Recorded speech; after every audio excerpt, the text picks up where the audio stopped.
Hi everyone, it's Margaret and welcome back to my YouTube channel.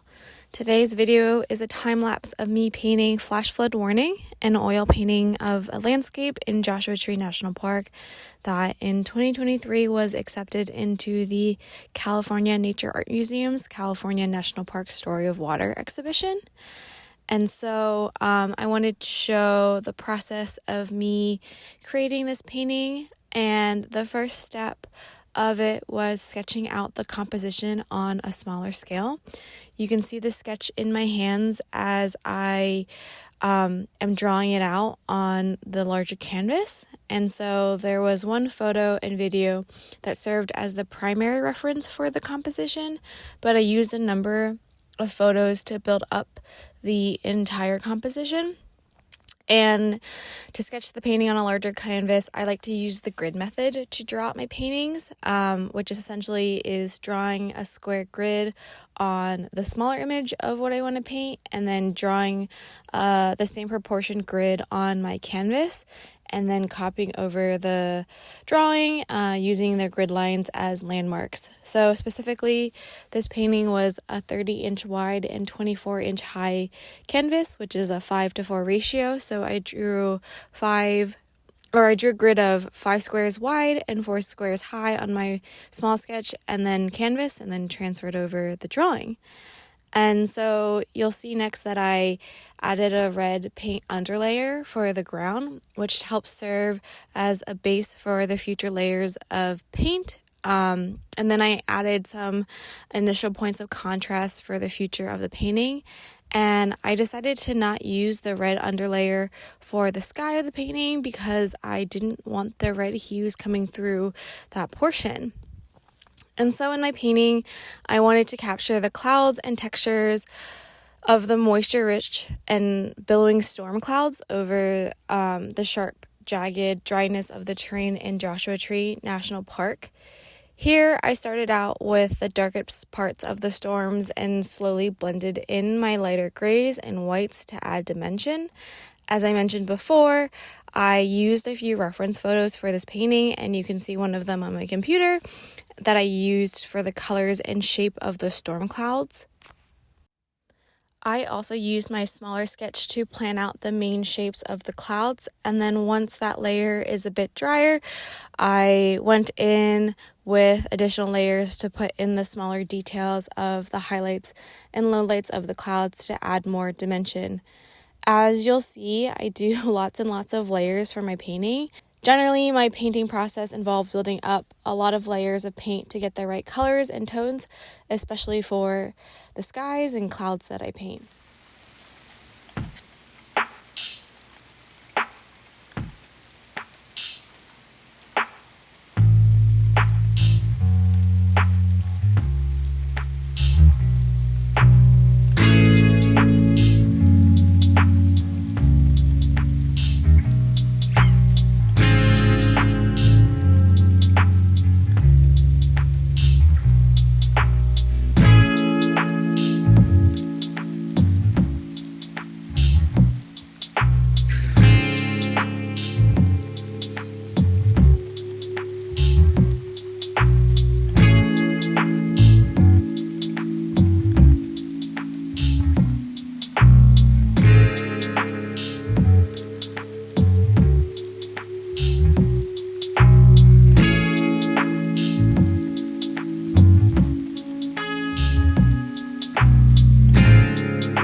shapes and structure of the sky, I started working on the foreground and midground parts of the painting.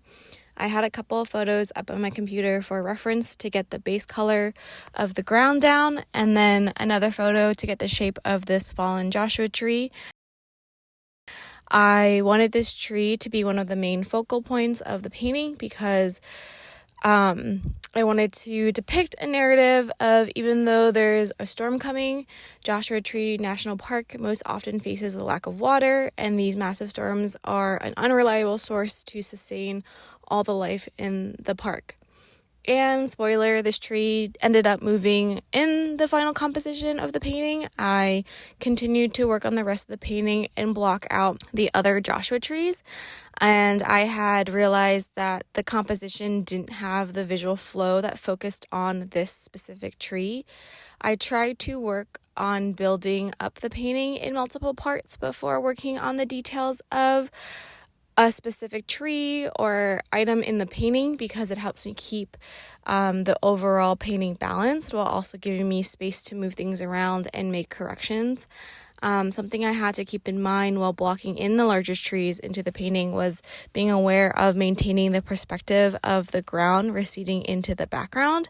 And something that was a bit challenging for me was adding these different sized Joshua trees at various places in the painting, whether it was in the foreground or midground, and then having to balance the height and width of the tree to distinguish which trees were closer to the viewer or more part of the background. And here are a couple different perspectives of me working on my painting, working on the smaller trees in the background. The Joshua trees look sparse in the foreground, but because the desert is so flat, you can see how far back the trees grow all around the desert.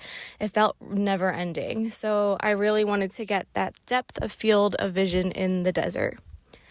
And something I'm thinking about when painting the clouds around the trees is something I learned in my one painting class in college, and it was thinking about the negative space around an object and how that can actually make the object stand out more. So this was a very frequent thought as I worked on all of the trees throughout the painting.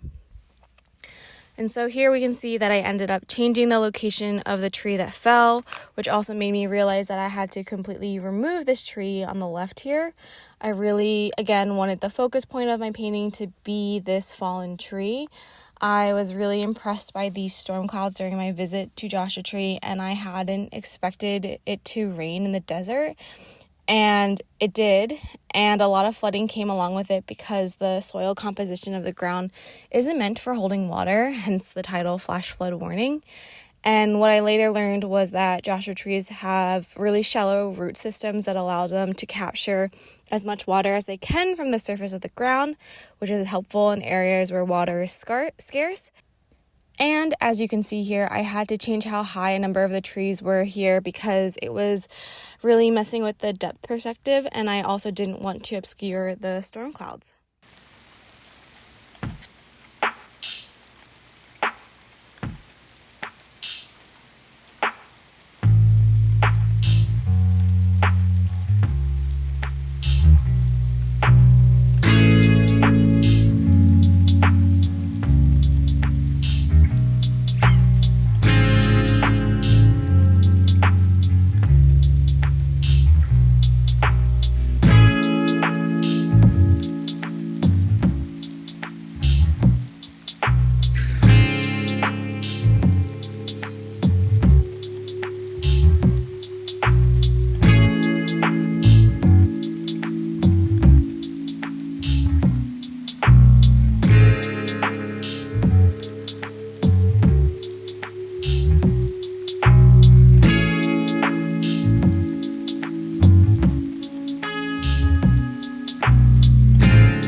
unfortunately, I didn't record the entire painting process.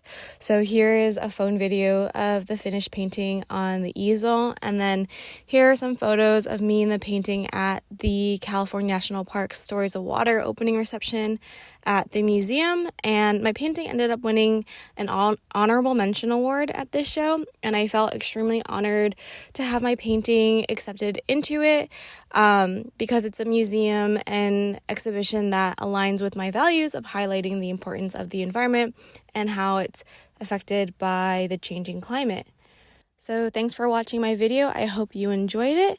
If you did, feel free to like it and subscribe to my channel, and I'll see you in the next video.